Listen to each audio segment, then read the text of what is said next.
ایک عورت کو اللہ تعالیٰ ہر بار اولاد نرینہ سے نوازتا، مگر چند ماہ بعد وہ بچہ فوت ہو جاتا، لیکن وہ عورت ہر بار صبر کرتی اور اللہ تعالیٰ کی رضا میں راضی رہتی تھی۔ مگر اس کے صبر کا امتحان طویل ہوتا گیا اور اسی طرح ایک کے بعد ایک اس عورت کے 20 بچے فوت ہو گئے۔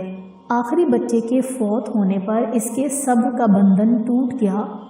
وہ آدھی رات کو زندہ لاش کی طرح اٹھی اور اپنے خالق حقیقی کے سامنے سر سجدے میں رکھ کر خوب روئی اور اپنا غم بیان کرتے ہوئے کہا، اے کون و مکان کے مالک، تیری اس گناہگار بندی سے کیا خطا ہوئی کہ سال میں 9 مہینے خون جگر دے کر اس بچے کی تکلیف اٹھاتی ہوں، اور جب امید کا درخت پھل لاتا ہے تو صرف چند ماہ اس کی بہار دیکھنا نصیب ہوتی ہے۔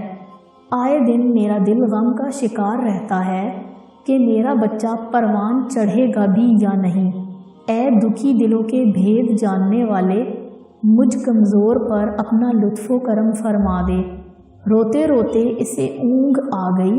خواب میں اس نے ایک باغ دیکھا جس میں وہ سیر کر رہی تھی کہ سونے چاندی کی اینٹوں سے بنا ایک محل نظر آیا جس کے اوپر اس عورت کا نام لکھا ہوا تھا۔ باغات اور تجلیات دیکھ کر وہ عورت خوشی سے بے خود ہو گئی۔ محل کے اندر جا کر دیکھا تو اس میں ہر طرح کی نعمت موجود تھی اور اس کے تمام بچے بھی اسی محل میں موجود تھے جو اسے وہاں دیکھ کر خوشی سے جھوم اٹھے تھے۔ پھر اس عورت نے ایک غیبی آواز سنی کہ تو نے اپنے بچوں کے مرنے پر جو صبر کیا تھا یہ سب اس کا اجر ہے۔ خوشی کی اس لہر سے اس کی آنکھ کھل گئی۔ جب وہ خواب سے بیدار ہوئی تو اس کا سارا ملال جاتا رہا اور اس نے بھیگی ہوئی آنکھوں سے عرض کیا، یا الہی، اب اگر تو اس سے بھی زیادہ میرا خون بہا دے تو میں راضی ہوں۔ اب اگر تو مجھے سینکڑوں سال بھی مجھے اسی طرح رکھے تو مجھے کوئی غم نہیں۔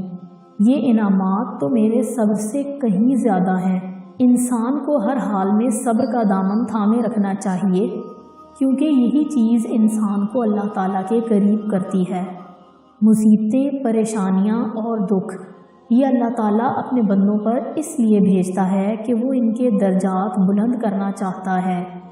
صبر کرنا ولیوں اور پیغمبروں کا شیوا ہے۔ صبر کرنے سے انسان ایسے درجات پا لیتا ہے جو بڑے بڑے عبادت گزار بھی نہیں پا سکتے۔